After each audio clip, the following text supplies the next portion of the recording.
안녕하십니까, 정치공장입니다. 사법 역사에서도 보기 드문 그야말로 기괴하고 처절한 장면이 벌어졌습니다. 법무부가 대장동 항소포기라는 지극히 당연한 결정을 내렸더니 전국의 검사장이라는 자들이 내부망에다 대고 납득이 안 된다며 집단으로 성명을 올렸습니다. 대체 저들이 왜 저렇게까지 조직 항명에 가까운 집단 발작을 일으키는 걸까요?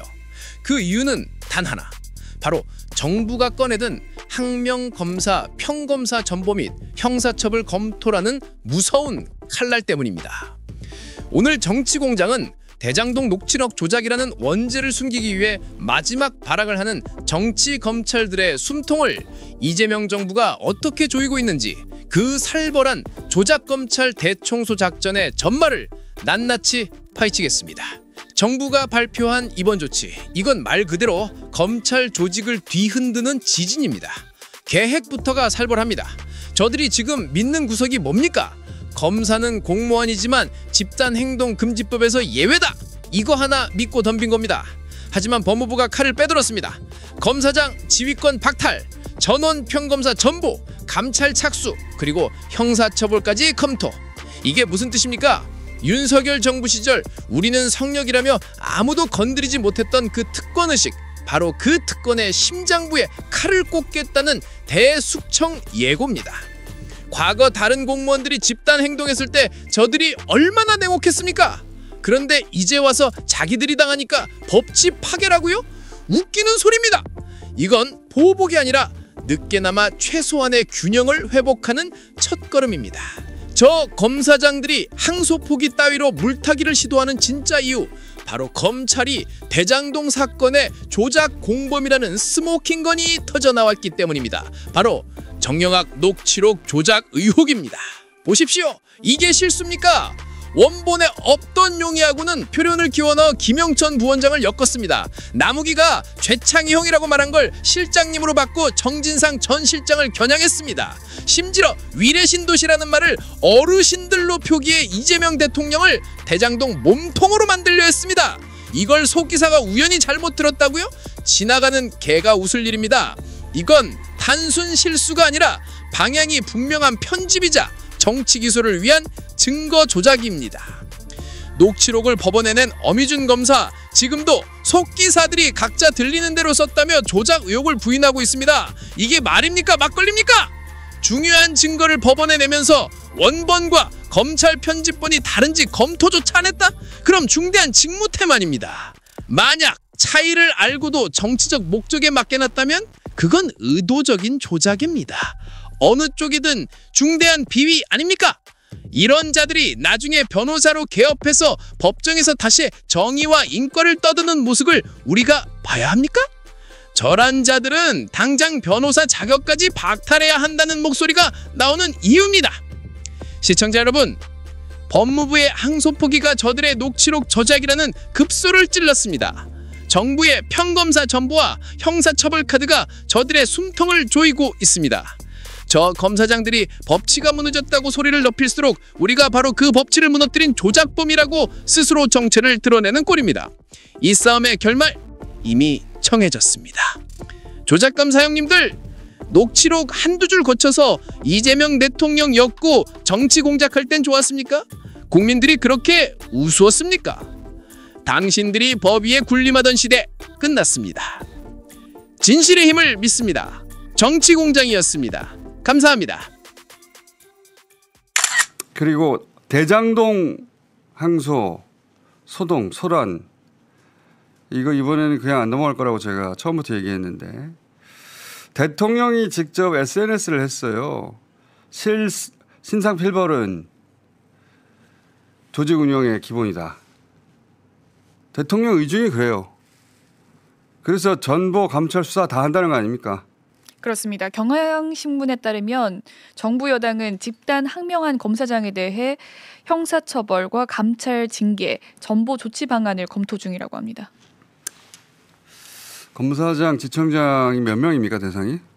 18개 지방청의 검사장과 8명의 지청장입니다. 다 해봐야 몇 명 안 돼요. 여기 동조한 검사들까지 다 해봐야. 2,000 몇백 명 검사 중에 40명인가 불과해요. 전보 보직 인사한다는 거죠. 예. 그러니까 검사장 보직 해임하고 평검사로 전보한다는 뜻입니다. 원래 검찰청법에는 검찰총장과 검사 두 가지 직급밖에 없어요. 과거에도 그런 사례가 있어요. 사건에 연루된 검사장 평검사로 전보한. 그렇게 한다는 거고 감찰 징계는 조직원으로서 내부 감찰하겠다는 거고 그리고 그 결과 해당되면 검사징계법 개정해가지고 파면도 하겠다는 거고 그리고 수사해서 불법은 기소하겠다는 거고 거기서 끝이 아니라 변호사 개업도 제한하겠다는 겁니다. 예전에 이런 일 있으면 항상 그랬거든요. 검사들이 막 떠들고 보수 매체가 막 나팔 불어주고 그러면 보수 정당이 호들갑 떨고 그럼 지지율 떨어지고 그러면 사이좋게 지내자 사탕 물려주고 그럼 자기들끼리 만세 부르고 이 패턴으로 다시 이길 줄 알았겠지. 이번에는 국물도 없습니다. 어림도 없고. 녹취록이 있는데 이 녹취록을 검찰이 조작을 했다는 거예요. 어떤 식으로 조작했다는 거지? 이미 녹취가 있고, 그죠? 그걸 이제 텍스트로 적어내서 녹취록을 법정에 내는 건데. 그렇죠. 이거를 조작을 했다는 거예요. 중요한 대목 몇 군데를. 그렇죠. 자, 그러면 첫 번째 한번 봅시다. 첫 번째 이게 정영학 녹취록인데, 그죠? 이게 첫 번째예요? 어디를 조작했다는 겁니까, 이거? 실장님 파트가 있습니다. 2013년 5월 16일인데 네. 저 지금 보면은 이거 다른 페이지인데 이건? 그 아닌가? 선 바로 아래에 실장님 얘기를 꺼내더라고요. 실장님 얘기를 꺼내더라고요. 저 부분이 원래 재창의형으로 돼 있던 부분입니다. 근데 재창의형 네 글자를 실장님 세 글자로 2차 수사팀에서 그러니까 윤석열 정부 탄생 후에 만들어진 검찰 수사팀에서 네 글자를 세 글자로 바꿨습니다. 저 밑줄을 안 쳐가지고 지금 눈에 안 띄는데. 저 가운데 저 보세요. 나무 옆에 네. 실장님 얘기를 꺼내더라고요. 네. 저게 원래 이제 재창의형 얘기를 꺼내더라고요. 그러니까 일단 저걸 보고 오디오를 들어볼 텐데 가운데 이제 실장님이라고 저렇게 고쳐놓은 거예요. 고쳐놓은 거. 그렇죠. 이걸 띄워주셔야지. 그렇죠. 저렇게 실장님이라고 텍스트를 해놔서 실장? 그러면 이 실장은 누구야? 이렇게 생각하도록. 네. 누굴까요? 대장동 사건에서 처음과 끝까지 따라오는 과정 속에서 실장님은 딱 한 명입니다. 이재명 대통령의 측근이라 불리는 정진상 실장을. 정진상 실장을 실장 저렇게 엮으려고. 그럼 실제 오디오 들어봅시다. 거기서 인사가 딱 얼굴이 빨개서 들어와요. 예. 그래서 잠깐 얘기 나고 있다가 그냥 또 뭐 그냥 없었던 일처럼 하더니 이제 재창형 얘기를 꺼내더라고요. 너무나 잘 들리는데 재창이 형 얘기를 꺼내더라고요. 야. 너무나 잘 들리는데. 그러니까요. 재창이 형 얘기를 꺼내더라고요. 다른 사람인데. 그렇죠.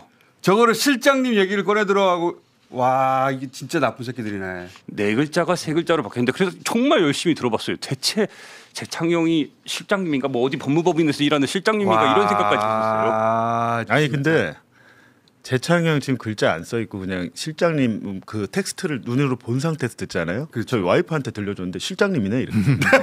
아니 진짜 그렇습니다. 근데 그건 맞아요. 시각이 청각을 지배해요. 그러니까 영향을 실장을 끼쳐요. 먼저 예. 보고 나서 텍스트를 아니, 보고 보면서. 있으면 보면서 들으면 그래서 법정에서 네. 저거를 현출해 놓아서 화면에 띄워놓고 실장님이라고 적혀 있는 걸 보면은 저 실장님처럼 보여요. 실장님처럼 들려요. 근데 이제 그래서 김종훈 기자 이거 의견서를 입수해서 제가 이제 녹음 파일은 들어봤죠. 보면서 들으면 진짜 그렇게 들려요. 텍스트를 네, 보면서 텍스트를 보면서 야 그래서 이렇게 장난을 치는 그런 효과가 있구나. 라고 하는데 그럼 재창이 형은 유동규가 엄청 싫어했습니다. 정재창이란 초기 사업자예요. 동업자였어요. 근데 정재창이 이렇게 나한테 뇌물 오는 거를 정재창이 알면 떠들고 다닐 거다. 소문내고 다닐 거다. 걱정을 많이 했는데 실제로 실제 그렇게 결과가 그렇게 됐어요. 정재창이 나중에 네. 유동규한테 뇌물 든 걸로 남욱등에게 돈을 뜯어요. 100억. 100억을 뜯습니다. 100억을. 그래서 그 정영학 녹취록 원본의 마지막 부분도 서로 막 욕하고 서로 싸우다가 정재창이 돈 달라고 막 소리 지르면서 끝나요. 근데 이 사건이 대장동 사건이 불거지게 된 것도 정재창 때문이에요. 협박하면서 돈 달라고. 돈 달라고. 여기저기 투서 넣고 협박하고. 밖으로 붉어졌구나. 와, 이거 진짜 그러니까 저게 사악하네. 이거. 실장님이라고 띄워놓고 들으면 실장님처럼 들린다고 하는데 저는 정재창이라는 이름을 알고 들어서 그런지 그렇죠. 처음 들어도 정재창이용으로 저도 알아서 그런지 정재창으로 들리는데. 아니, 그리고 모르는 사람은 실장님. 지난 5월에 정영학 씨, 저 대화 당사자인 정영학 씨가 직접 법정에서 맞습니다. 자기가 듣기에도 재창이형으로 들린다라고 증언을 했고 그리고 저게 정재창을 얘기한다는 거는 4월 17일 녹취에도 저달락에 대한 설명이 있어요. 남욱이 정영학한테 그러니까 전후를 얘기를 다 하면서. 들어보면 검찰은 전후를 다 들었을 거 아니에요. 그렇죠. 전후를 다 들면 재창이 형을 아는데 재창이면은 이재명과 엮을 수가 없잖아요. 그렇죠. 그리고 일단 저 상황이 유동규가 초반에 이 사업 들어갈 때 나 좀 키워달라고 나 좀 돈 달라고 막 돈 달라고 그 사업자들에게 막 요구했을 그 당시에. 그래서 소위 말해서 저 세 명이 어렵게 3천만 원씩 모아가지고 돈을 그 주점에서 드디어 전달하고 나서 그 상황을 남욱이 전달하고 와서 정영학에게 설명했던 아니 상황입니다. 근데 주점도 아니고 처음에 검찰이 이거 언론 플레이할 때 룸사롱에서 줬다고 그랬어요. 그렇죠. 유흥 주점이라고 그래갖고 제가 표현했죠. 가봤습니다. 경기도 분당의 시로코라는 70810 라이브 카페 가수들 나와서 홀에서 지금 홀에 앉아 있는 거예요. 룸이 아니고 홀에 앉아서 한 거를 룸사롱. 근데 룸사롱이라고 네. 해야 더 은밀하게 느껴지니까. 왜냐면은 하여튼 그 공장장님 기억할지 모르겠는데 작년에 그 술집 주인 법정에서 증언했어요. 맞습니다. 그 검찰 수사관들이 와서 자필 진술서 받아갔는데 그때 본인이 쓰지도 않는 단어를 끼워 넣어가면서 수사관이 목차까지 잡아주고 거기에 유동규가 언제부터 왔고 정진상과 언제부터 왔고 이재명 재선 즈음에는 주 2, 3회씩 왔다라는 자필 진술서를 쓰게 만들었는데 본인은 지방선거가 언제 있는지도 모르고 정진상, 김용은 얼굴도 모르고 이런 상태에서 수사관이 와서 유흥 접대부 고용한다라는 거 이건 별개 문제니까 우리가 모른 채 해줄게 얘기를 하고 나서 자필로 진술서를 쓰라고 그러면서 수사관이 그렇게 쓰라고 한 거예요. 하여튼 처음부터까지 다 조작인데 이거를 알고 보면 야 이거 악독하다고 하지만 모르면은 다 당하게 생겼어요. 그렇죠. 판사도 읽으면 그냥 자연스럽잖아. 그러니까 요거를 또 현출해 놓고 막 물어보니까 그러니까. 야 이거 실장님 아니냐라고 물어보니까 근데 그것만큼은 그 당사자들도 이 피고인들도 인정할 수가 없는 거예요. 그러니까 아무리 협조를 할지라도 이거는 인정할 수가 없어. 누가 들어도 법정에서 누가 들어도 중요한 재창이었는데. 거는 1차 수사팀은 재창형이라고 풀었어요. 녹취록을. 그렇죠. 당연하죠. 앞뒤를 읽어보면 근데 1차 수사팀은 그렇게 했는데 2차 수사팀이 굳이 왜 이 녹취록만 다시 풀어서 실장님으로 그러니까 거기서 악의적이었다는 게 드러난 거죠. 악의적인 거죠. 이건 잘못 들은 게 아니라 그냥 의도를 바꾼 가지고. 거예요. 예. 어떻게 잘못 들을 수가 있어? 앞뒤가 있는데 앞뒤를 다 들어보면 저건 재창인 건 틀림없는데 그러니까 2차 수사팀은 처음부터 작정하고 들어간 거예요. 어디서 어디를 마사지 해야지 말 안 들을 수 있을까? 참으로 공교롭죠. 목표가 명징한 상황 속에서 그 목표를 향해서 적합한 그 단어를 찾아내가지고 세 글자를 네 글자를 세 글자로 바꿔버리는 정말 이 시대 발음도 완전히 다르구만. 자, 이게 하나만 있는 게 아니에요. 또 있잖아요. 또 있습니다. 자, 또 띄워봐 주세요. 몇 가지 있는데 자, 그다음 띄워봐 주세요. 저 윗 어르신 세 번째 줄에 끝부분에 윗 어르신. 자, 이 윗 어르신이라고 하는 대목을 바꾸는 건데 바꾼 건데 자, 다시 원래 돌아가 봐 주세요. 내부적으로 네가 알아야 할 문제가 윗 어르신들 이렇게 나오잖아요. 네. 이게 윗 어르신들이 아닙니다. 그렇죠. 원래 원본 파일은 정영학 녹취록의 원본 파일은 저기에 땡땡땡 점점점으로 돼 있습니다. 청취 불능으로 해가지고 없던 부분이에요. 근데 저 부분을 굳이 윗 어르신들로 넣어가지고 위례 신도시인데 그렇게 해서 바꿔버린 겁니다. 저거는 실제로 듣고 나서 위례 신도시라고 했잖아요. 그렇죠. 나중에 남욱이 계속 강요를 했어요. 저거 윗 어르신데 아니야. 그런데 남욱이 실소를 하면서 저거 아니다. 저거 위례 신도시다. 위례 신도시 때 얘기거든. 그게 무슨 윗 어르신들이냐. 한번 들어봅시다. 문제만 없도록 해라. 문제만 없으면 상관없다. 내부 쪽은 네가 알아서 하면 돼. 할 문제고 위로신들이 너 결정한 대로 다 해줄 테니까. 이게 발음이 정확하지 않아서 위례 어쩌고 하고 싹 지나갔는데 안 들리면 청취 불능 땡땡땡을 해야 되는데. 해야 되는데. 그런데 저게 왜 악의적이냐면 윗 어르신들. 같은 날 대화 같은 녹음 파일의 앞 단계에서도 위례 신도시 얘기가 나와요. 근데 거기에다가는 미래 신도시라고 적어놨더라고요. 검찰 버전 아니야. 녹취록에. 아니 그리고 신도시는 들리거든. 우리 봉지욱 기자님이 뉴스타파에서 공개했던 녹취록을 봐도 네. 저 문장 저 위에 정영학이 저걸 제출하면서 자필로 위례 사업 관련이라고 맞아요. 써놨어요. 맞아요. 그리고 그 앞에 그 앞에는 위례가 잘 안 들리고 신도시가 들리고 여기는 신도시가 잘 안 들리고 위례가 들리는데 이게 위례 신도시 대한 얘기잖아요. 그렇죠. 근데 그 저걸 얘기예요. 윗 어르신들로 바꿔놨어. 그러니까. 저거 만약에 이재명이랑 비슷한 느낌이었으면 이재명이라고 적었을 거야. 그러니까. 저기다가. 네. 저걸 윗 어르신 이재명이라는 거지. 그렇죠. 이재명이라는 윗 거. 어르신 드립니다. 그러니까 정진상하고 김용은 형들로 해놨고 네. 어르신은 이재명. 네. 네. 저걸 지난해 5월에 저 발언의 당사자인 남욱 증인신문 때 맞아요. 저 녹취를 3번을 틀어줬어요. 법정에서. 네. 정상 속도로 2번을 들려주고 50% 속도로 1번을 더 들려줬어요. 그러니까 남욱 변호사가 본인 입으로 분명히 위례 신도 시입니다. 제 말투도 기억나요. 남욱 아니, 변호사가 분명히 본인들은 아니까. 그렇죠. 본인들은 아니, 아니까. 그러니까 남욱이 당시에 그 검찰 수사에 협조를 했지만 해도 너무한 건 아니라고 한 거예요. 거기서도. 야, 자, 또 있어요. 이거 다 차단해줬더라고. 자, 또 봅시다. 다음 거. 또 있는데? 용의하고 부분. 그 부분은 텍스트로는 없어요? 네, 텍스트로 한번 보시죠. 텍스트 없어요? 텍스트 준비가 안 됩니다. 근데 그 부분은 약간 논란이 있어서 아, 그래요? 네, 그 부분은 제가 검증을 해보니까 약간 그렇게 자. 들리기도 해서 네. 자, 이게 이제 이런 식으로 이 녹취록을 조작을 한 다음에 이게 이재명을 말하는 거고 이재명을 거론했다. 그렇죠. 이게 연결고리가 아무튼 목표가 명징한 이재명인 상황 속에서 그 브릿지들을 찾아내서 용의 그다음에 정진상 거기까지 하나하나 집어넣는 상황인 거예요. 그중에서 가장 명징하게 들리는 게 재창이 형이 실장까지 바뀌는 이런 사태까지 이루어진 거고 그거를 이미 1차 팀과 원본이 있는 상황 속에서 2차 팀이 그걸 또 바꾼 겁니다. 그 지점을. 야, 이렇게 해서 수사를 말아간 거예요. 말아가면서 우리가 그동안 들었던 그 술 파티 했다든가 또는 봉지욱 기자가 취재했던 이건 다른 사건이긴 한데 대북 송금 사건에서 국정원 문건이 있는데 국정원이 이 사건을 조사를 해가지고 보고서를 냈어요. 네. 근데 그거를 국정원을 믿지 않아. 그렇죠. 국정원을 믿지 않고 사건을 조작하는 건데. 자, 이 녹취록을 그러면 누가 만들어서 누가 냈다는 거예요? 그러니까 최초의 녹취록 자체는 정영학 씨가 이게 대장동 개발업자 중에 한 명인 정영학 씨가 이 녹음 파일을 2012년부터 2021년까지 10년에 걸쳐 가지고 계속 수시로 막 임의대로 녹음을 해요. 근데 이제 정재창의 협박도 있고 이런 상황 속에서 대장동 논란이 막 불거지니까 이거를 사설 업체에 맡깁니다. 그 사설 업체에 맡겨 가지고 나온 게 소위 말하는 우리가 말하는 정영학 녹취록. 이게 녹취록. 대장동 사건의 가장 근간이 된 핵심 증거입니다. 출발 지점이죠. 이게. 그렇죠. 그래서 이 모든 것에서 다 사이즈가 만들어져요. 근데 이 과정에서 정영학이 낸 원본 녹음 파일이 있을 거 아닙니까? 네. 그거를 1기 수사팀에서 자기들이 검찰 말로 정영학 녹취록을 또 만들어요.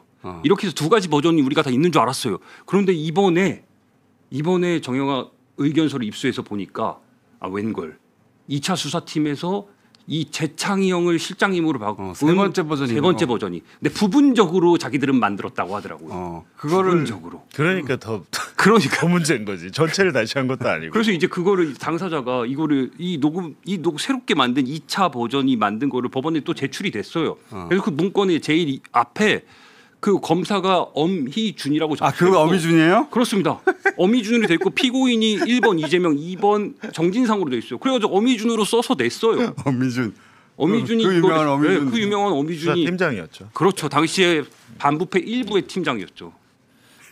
그 밑에가 그 개복 정일관. 맞습니다. 개복 정일권. 개복 선생. 개복 얘기 좀 아니, 해주세요. 의사가 되고 싶었나 봐. 네? 개복 나왔던 상황 다시 한번 설명해 주세요. 그때 그 7일이었죠. 7일 법정에서 네. 처음에 검사가 신문을 하고 있었어요. 허정 검사가 신문을 하는데 이게 지금 저 재창이 형도 그렇고 그때 신문도 그렇고 전부 정진상한테 유동규가 뇌물 줬다. 이거를 증명하기 위한 과정이었는데 정진상한테 가야 이재명하고 연결할 수 있으니까. 그렇죠. 왜냐하면 처음에 뇌물로 잡아놓고 그 다음에 조지거든요. 뇌물이 형량이 세니까. 유동규도 처음에 기소됐던 게 뇌물이었어요. 배임은 나중에 기소됐고 정진상 마찬가지로 뇌물부터 기소를 하고 나중에 배임을 기소했거든요. 네. 그래서 그 회유하고 압박하기 좋으니까 뇌물로 우선 엮으려고 정진상을 타겟팅해서 계속 수사를 하고 있던 과정이었고 그 남욱이 최근에 이제 법정에서 이러저러한 폭로를 하니까 그거를 검사가 계속 반박을 했던 거예요. 그러니까 남욱이 계속 추궁을 당하니까 그 얘기까지 하기에 이르는 겁니다. 추궁을 하면 할수록 더 폭로가 튀어나와요. 이루어지던데. 네. 네. 아니 그 배가른다 또는 뭐 장기를 다 꺼낼 수도 있고 환부를 도려낼 수도 있다라는 얘기를 했다. 검사 신문에서. 네. 근데 검사가 신문을 하다가 오전 신문 시간이 남았는데 나머지는 오후에 하겠습니다. 이러고 끝나요. 그러면서 오후에는 1시간 반 정도 더 하겠다. 네. 오후 시간 점심시간 이후에 다시 개정이 됐는데 1시간 반 한다고 했잖아요. 근데 한 4가지만 물어보고 본인이 관여하지 않았다거나 모른다고 하면 나머지는 생략하겠습니다. 하고 굉장히 형식적인 질문 4가지를 하니까 6분 만에 오후 신문 그냥 끝내버려요. 검사 신문은. 네, 더 추궁해봐야 득될 게 없다라고 판단을 했던 거예요. 추궁하면 할수록 남욱 변호사가 계속 폭로하니까 하지 말자고 됐나 보네. 자기들. 근데 이제 이어서 변호인이 신문하는데 김윤우 변호사가 예. 그 말을 들었을 때 당시 상황에 대해서 설명을 해달라고 물었거든요. 근데 거기에서 그때까지만 하더라도 배를 가른다고 했던 검사 이름을 말 안 했죠. 안 했죠. 예. 근데 변호인 신문에도 얘기 안 했어요. 변호인 신문에서 얘기한 거는 2박 3일 동안 구치감에 갇혀 있을 때 첫날 불러서 그런 얘기를 했고 밤 12시가 다 돼서 불러서 그런 얘기를 했고 근데 그 검사 누구냐라고 물었는데 적절치 않습니다. 성이라도 얘기해라. 나중에 얘기하겠습니다. 이거 얘기를 안 했고 그 이후에 재판장이 이진관 재판장. 네, 이진관 재판장이 재판 끝날 무렵에 이 자리에서 얘기하는 게 좋겠다. 재판장이 묻고 증인이 답변한 것으로 조서에 기입하겠다. 그 사람 누구냐? 물었더니 정일권 부장검사입니다. 이진관 판사 참 잘해요. 그래서 애들 사진 보여주면서 이렇게 얘기했어요. 그분한테 재판받고. 그래서 너무 충격적이었잖아요. 네, 근데 저 얘기가. 그러면 이 허정 검사가 질문했죠. 네. 허정 검사가 저희 집에 압수해 왔던 검사입니다. 네, 검사들인데 여러 가지 제가 어떤 느낌을 들었냐면 이 반부패 수사부 옛날 특수부잖아요. 정말로 앞만 보고 가요. 그렇죠. 예, 자기들 이 수사하는 것과 반대되는 그런 증거가 나면 안 봅니다. 그냥 앞만 보고 가고 증거가 없으면 만들고. 저희 집에 농담이 아니라 저 휴대전화를 이걸로 실리콘으로 열었다니까요. 제 휴대전화를 허정 검사 앞에 있는데 수사관이 그래놓고 나중에 자기들은 그런 적 없다고 봉지욱이 지금 허위 사실을 떠들고 있다고 이러고 있어요. 그러니까 봉지욱 그 기자의 지문을 떠가지고 그 자리에서 제가 예를 들면 그날 흥분해서 딱 막 손에 제가 원래 좀 다한증이 있어가지고 눌렀을 거 아니에요. 여기를 갤럭시 S23이었는데 바로 곧바로 해서 실리콘 지문 딱 골목 끼고 여기 누르니까 열리더라고요. 폰이. 아 그렇구나. 그런 황당한 상황이 왔는데 그때 당시에 담당 검사가 저희 집 담당 검사가 허정 검사였어요. 그러니까 저희 집에 제일 베테랑들만 왔습니다. 나름대로 충성심이 높은 9시간 동안 했으니까요. 남욱 변호사가 그 낮에 들었다는 얘기는 남욱 변호사한테 주변인들 조진다는 내용의 그 조서를 보여준 다음에 생각해 보라고. 그러니까 그렇죠. 네. 1차 9월 16일 첫날 갇혀서 첫날 그날 밤 12시에 그 얘기를 듣고 그날 조서를 썼단 말이에요. 근데 남욱은 진술 거부권 행사했고 근데 온갖 별건 혐의들 그러니까 주변 사람들 다 터는 그리고 그 다음 날 아침에 일찍 불러서 전날 작성된 조서를 던져주면서 정독해라. 이게 무슨 얘기? 이걸 읽으면 나와 내 주변 사람들 탈탈 털겠다라는 질문이 잔뜩 있으니까. 그러니까 자기 처음에 조서는 거부했지만 진술 거부했지만 그 조서 내용이 전부 다 주변을 터는 거니까 잘 생각해봐. 해놓고 배를 가를 수도 있어 너. 근데 제가 그래서 이렇게 협박했다는 거죠. 끝나자마자 바로 정일권 검사한테 제가 전화했습니다. 전화해서 유일하게 통화를 했는데 배가 갈랐던 건 아니래요. 배를 갈았다는 얘기를 한 건 아니고 개복을 했대요. 개복을 하겠다. 개복. 근데 이제 다만 뭐라고 정확하게 얘기를 했냐? 검사의 이 수사 과정은 의사가 치료하는 과정과 유사하기 때문에 뭐 환부가 있으면은 도려낼 수도 있고 개복할 수 있다. 근데 배를 갈랐다는 말을 아예 안 하죠. 라고 말하더라고요. 개복이 배를 그래서 자꾸 개복 선생이란 말이 이렇게 나오는 겁니다. 의사 배에서 가만히 있나? 어쨌든 애들 사진 보여준 거. 그러니까 애들 사진 보고 또 인정했어요. 왜냐하면 포렌식이 나와서 포렌식에서 제가 그래서 그 얘기를 듣고 물어봤습니다. 아니 그래도 검사님 남욱 변호사가 울었습니다. 울면서 그 얘기를 폭로를 했어요 법정에서. 근데 아니, 그래서 애들 사진 왜 보여줬냐 그랬더니 그렇지. 인도적이고 도의적인 차원에서 보여줬대요. 내가 그래 그 얘기를 듣고 근데 이제 이번에 그 정일건 부장이 굉장히 당황했네. 왜냐하면 정일건 부장 손에 그 남욱의 애들 사진이 있으면 안 돼요. 당연하죠. 사건과 관련된 증거만 가지고 디지털 포렌식 할 때 증거 선별 작업에 같이 저도 가잖아요. 피의자가 증거와 관계된 것만. 남욱 변호사 자식 사진이 왜 거기 있어요? 근데 저 수사할 때도 그 수사관이 저 와이프랑 문자로 부부싸움 한 게 있는데 그걸 가져가겠다고 증거로. 얘들은 이런 식이야. 사생활 같은 거 뭔가 약점이 될 만한 걸 가져가서 공주육이나 이렇게 뭐 파렴치한 놈 이렇게 하려고. 그러니까 애들 사진 가져가고 주변인들 턴다는 조서 보여주면서 잘 생각해봐. 그렇죠. 안 그러면 배가를 밤 12시에. 밤 12시에. 그거 자체가 불법적인 상황이. 거기서 무너졌다는 거예요. 거기서 무너진 거예요. 왜냐하면 자기가 구치소에 있다가 그 구치감 중앙지검 구치감에서 굉장히 호띠볼 하나 덮으면서 그 추운 데서 버티다가 밤 12시에 불러서 애들 사진 보여주면서 야 너 얘기해라. 라고 거기서 무너진 겁니다. 실제로 무너졌어요. 그래서 남욱 변호사가 검찰이 원하는 전부 다는 아니지만 일부 진술을 해주다가 그게 형들 발언이 거기서 나온 겁니다. 그래서 그렇죠. 그 이후에. 그런데 지금 이제 다시 그때 검찰이 어떻게 했는지 폭로하기 시작했죠. 맞습니다. 네, 폭로하기 시작해서 이제는 그렇게 수사했던 검사들이 수사를 그럼요. 받아야 되는 상황이 됐어요. 실제 어미중 검사 굉장히 지금 쫄아 있는 것 같은데 그 뭐 반박 반론 보내면서 얘기를 하는데 그거 내가 한 게 아니고 3부에서 한 거라고 그렇습니다. 제출한 거. 강백신이 한 거라고. 내 이름만 어제 제출만 내 이름으로 한 사실은 이거 단독 보도하고 나서 어미중 검사한테 전화를 했는데 안 받더라고요. 문자도 정중하게 보냈죠. 안 받아요. 그래서 이제 첫 번째 보도 나가고 이 관련된 보도 나가고 두 번째 보도에서 어미중 검사를 제목으로 올려가지고 이게 수사 2팀에서 또 했다는 걸 보도를 썼더니 그날 밤에 기사 나가고 그날 저녁에 금요일 저녁입니다.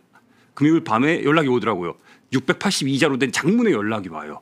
그래서 연락 와가지고 이거 다 그냥 임의로 저기 속기사들한테 다 받아가지고 그냥 한 거다 이런 식으로 일단은 얘기를 해요. 그러면서 당시에 자기 이름이 검사로 올라간 거는 그 팀명이기 때문에 수사 반부패 1팀 자기가 대표였기 때문에 올라갔다고 얘기를 하고 그리고 어젯밤에 7시 반에 또 연락이 왔습니다. 203자짜리 문자가 와가지고 그거는 실은 요거 우리가 법정에 낸 거 반부패 1부가 아니라 3부가 낸 거다.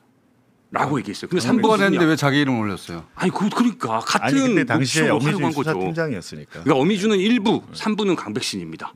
물론 그러니까. 범위가 다르죠. 근데 이거를 최초에 이 녹취록을 만든 건 1부가 아니라 3부가 했다. 3부가 올렸는데 자기 이름으로 냈다는 거예요? 아니죠. 그러니까 여기 최초의 생산은 3부에서 했는데 그 만든 거를 자기들도 활용한 거죠 결과적으로. 그리고 그러니까 이걸 누구한테 내냐? 우리는 활용했을 뿐이지. 그렇죠. 이걸 만든 건 이렇게 실장으로 그렇죠. 녹취를 바꾼 건 강백신이야. 그렇죠. 3부라는 걸 강조하는 거예요. 그 3부도 속기사가 들은 걸 그대로 우리는 받아서 전달했을 뿐이다. 법원에. 그렇게 얘기를 하고 있어요. 그럼 어미준은 강백신한테 떠밀고 강백신은 속기사한테 떠밀고. 강백신과의 연락은 안 했지만 그 문자 속에서 203자의 문자 속에서 방금 말씀드린 그 내용이 다 포함되어 있습니다. 하는 짓이 윤석열하고 똑같네. 속기사가 받은 속기사를 걸 찾으세요. 그 속기사가 아니 근데 속기사를 찾으면 속기사가 최초에 제출한 문건이 속기사 PC에 남아 있을 거예요. 그렇죠. 거기 뭐라고 되어 있는지. 근데 그렇게 말을 못하는 게 이미 1차 수사팀의 피의자 신문 조서에 그 녹취록 재창현 그분 있잖아요. 4번 정도 제시가 돼요. 4번. 아니 4-5번 이미 그걸로 조사를 없이 했어요. 들으면 제 채널로 들려요. 아무 지식 없이 들으면. 그렇죠. 근데 이제 어쨌든 그 속기사를 찾아야 되겠다. 아니, 속기사 누군지 나옵니다. 속기사 이름도 이미 알고 있습니다. 속기사가 바뀌었어요. 1차와 다른 분이 했는데 제가 볼 때는 제가 얘기를 들어보니 중요한 녹취록 같은 경우는 수사관들이 직접 하기도 한다고 하더라고요. 아니 근데 하필이면 그것만밖에 어떻게? 그러니까 그 지점이 너무나 공교로운 거예요. 왜 바뀌었을까? 이 사람들은 이미 수사를 대비하고 있어요. 그러니까 지금 한참 책임 소재 찾고 내가 아니야 강백신이야 넘기고 그러면서 마지막에 막 강한 유감입니다. 막 이런 거 적어놓으니까 이거 취재한 입장에서 아무리 팩트불이 전달해도 대한민국의 부장검사가 그 유명한 부장검사가 강한 유감 4글자 탁 거기다 붙여가지고 보내면은 쫄지 마. 무슨 의미가 기사 또 쓰셔야 되겠네. 자 오늘 세 분하고 검사들이 그동안 이재명 관련 수사들을 어떻게 조작해 왔는지 짚어보기 시작했는데 이 시간을 한동안 계속 가져가려고 합니다. 왜냐하면 예. 대북 송금건도 또 있고 다른 사건도 한동훈 얘기 안 합니까? 이거 지금 어제 한동훈 문자 이것도 해야 TBS 에 되는데요. 아, 단독 출연해서 단독 출연했다는 얘기까지 한번 들었고. 근데 넘어가기 전에 한 가지만. 그럼 남욱증인 신문이 이제 끝났거든요. 네. 대장동 파트에서 이번 주 이번 주 금요일에 유동규 증인 신문이 있습니다. 네. 유동규가 대선 심정 변화가 이후에 있을까? 3개월 요양해야 되겠다면서 갑자기 안 나오기 시작했어요. 예.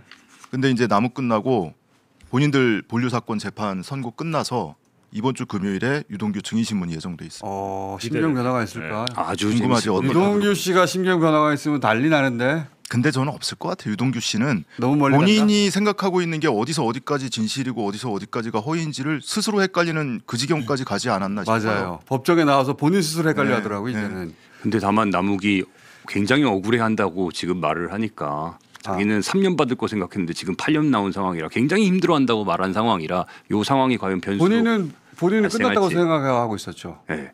끝나고 자기 빠져나간다고 생각하고. 3년이라는 거는 집행유예가 가능한 그렇죠. 형량을 얘기하는 그렇죠. 거죠. 네, 그렇게 생각했는데 뭐 자, 크게 받았으니 오늘 버전 1로 하고요. 예, 저희가 이 버전을 계속 업데이트해 가겠습니다.